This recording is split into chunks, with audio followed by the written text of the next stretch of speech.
दुर्जनपुर नाम का एक गांव था। वैसे तो गांव बहुत ही सुंदर और हरा भरा था। गांव वाले भी काफी खुशमिजाज थे। लेकिन जब भी होली का त्योहार नजदीक आता था, गांव वाले दहशत में आ जाते।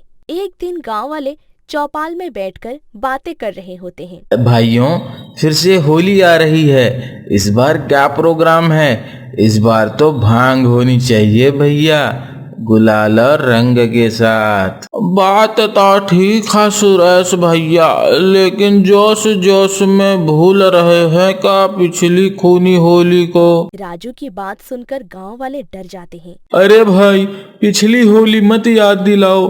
10 दिन तक तो नींद ही नहीं आई उस चुड़ैल का खूनी चेहरा देखकर। पता है, पूरे 20 लोगों को मारा था उस दुष्ट ने। तभी हरिया की बीवी कविता बोलती है, ये तो इतना घबरा रहे थे कि अब तो अकेले नहीं जाते। जब भी जाते हैं हमको टॉयलेट के बाहर खड़े करके जाते हैं। तभी सुरेश हंसते हुए बोलता है, अरे भाभी जी, एक बात बताओ, कहीं आप बाहर खड़े होकर सीटी तो नहीं बजाती हो? सुरेश की बात सुनकर सारे गांव वाले हंसने लगते हैं। तभी वहाँ पर गांव के मुखिया जी आते हैं और बोलते हैं, अरे, जब देखो दांत दिखाने के अलावा कोई काम नहीं है। मामले को समझो। याद है वो चुड़ैल क्या बोल कर गई थी? तभी सुरेश बोलता है, अरे हम नहीं थे वहाँ। बताओ मुखिया जी, वो क्या बोली थी? बोली थी कि अगली बार होली मत मनाना, नहीं तो मैं फिर आऊंगी और इससे भी ज्यादा तांडव दिखाऊंगी। ऐसा कहकर सुरेश वहाँ से चला जाता है। धीरे धीरे समय बीतता जाता है। होली के दिन गांव वाले सुरेश के कहने से होलिका दहन करने लगते हैं। देखा गांव वालों, आज तो होली भी जला लिए, कोई भूतनी नहीं आई। तुम लोग तो यूं ही चिंता कर रहे हो। उधर गांव वाले होलिका दहन की खुशियां मना रहे थे। वहीं चुड़ैल गांव के बाहर आकर खड़ी हो जाती है। मेरे मना करने के बावजूद भी ये गांव वाले होली जला रहे हैं। आज नहीं छोड़ूंगी। तभी गांव का शंकर और राजू वहां से निकलकर अपने घर की ओर चलने लगते हैं और चुड़ैल उनका पीछा कर रही होती है। अरे भैया, पानी रुको, जरा लगा शंका आई है हमका। ऐसा कहकर शंकर साइड में जाकर टॉयलेट करने लगता है। तभी चुड़ैल आ जाती है और उसका गला पकड़कर उठा लेती है। अरे चुड़ैल जी, हमको छोड़ दो, कम से कम लघु शंका तो करने दो। मेरे साथ चल, तुझे लघु शंका वही करवाती हूँ। मना किया था ना कि होली मत मनाना। बचाओ बचाओ, चुड़ैल से बचाओ। भागो यहाँ से, अपनी जान बचाकर भागो। चुड़ैल इस गांव वाले को लेकर गायब हो जाती है। उधर राजू भागता हुआ गांव वालों के पास पहुंचता है। अरे राजू, क्या हुआ भैया? काहे घबरा रहे हो बे? अरे हरिया भैया, वो चुड़ैल वापस आ गई है, वो सबको मार डालेगी। वो लोग आपस में बात कर ही रहे होते हैं कि तभी चुड़ैल वहां आ जाती है और शंकर की सरकटी शरीर को गांव वालों के सामने फेंक देती है और बोलती है, गाँव वालों, मैंने बोला था ना, लेकिन तुम लोग नहीं माने, अब भुगतो। ऐसा कहकर चुड़ैल वहां से गायब हो जाती है। तभी सुरेश उन दोनों से बोलता है, राजू, क्या तुम दोनों को भी लगता है कि मैंने कुछ गलत किया है? अरे नहीं नहीं सुरेश भैया, आप भी कैसी बात कर रहे हो?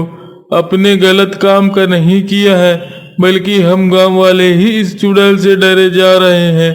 यह चुड़ैल हमारे प्यारे सोच शंकर को भी खा गई है।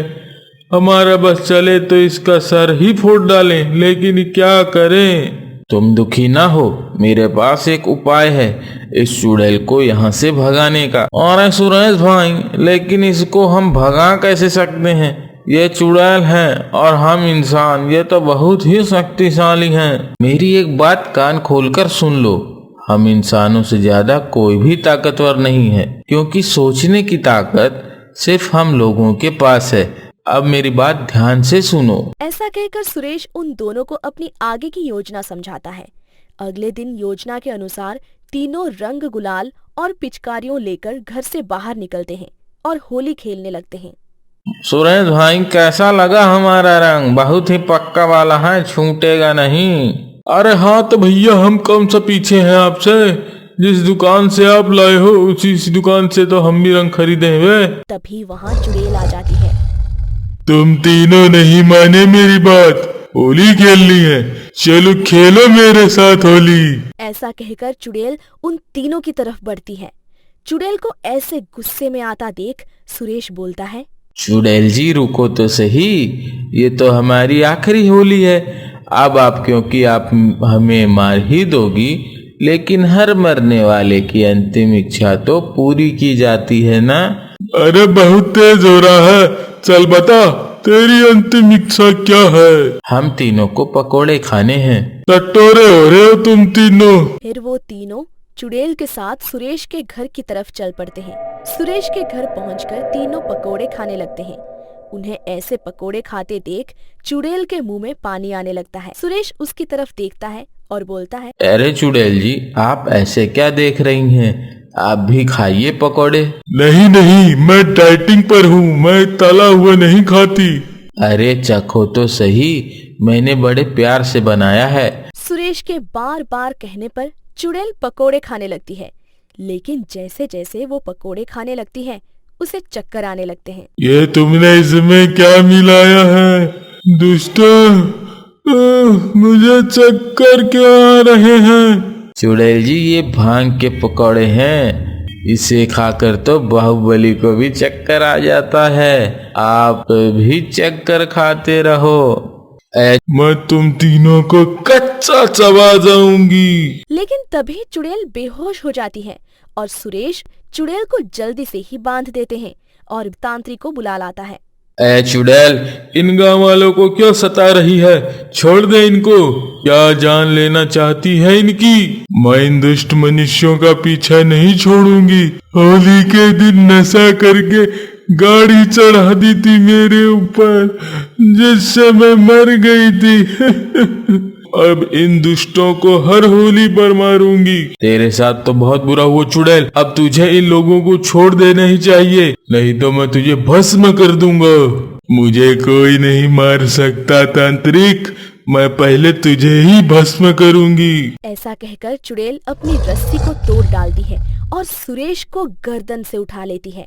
सुरेश को फंसा देख हरिया बोलता है, बाबा जल्दी करो, नहीं तो आप इसे भस्म करो या न करो, यह हमारे दोस्त का पकोड़ा जरूर बना देगी, कुछ नहीं होगा। ऐसा कहकर तांत्रिक अपने पास से गुलाल निकालता है और चुड़ैल के ऊपर फेंक देता है। चुड़ैल के ऊपर जैसे ही गुलाल गिरता है वो जलने लगती है। दोस्तों तूने मुझ पर ये क्या डाल दिया, मैं मर रही हूँ। थोड़ी देर में चुड़ैल भस्म हो जाती है। आप तो महान हैं, एक गुलाल से ही चुड़ैल को भगा दिया, अब आप भी होली खेलिए। वो तीनों बाबा को रंग लगा देते। गांव वालों, शिव जी का भभूत वाला गुलाल था, ध्यान रहे आगे से होली पर कोई नशा न करे।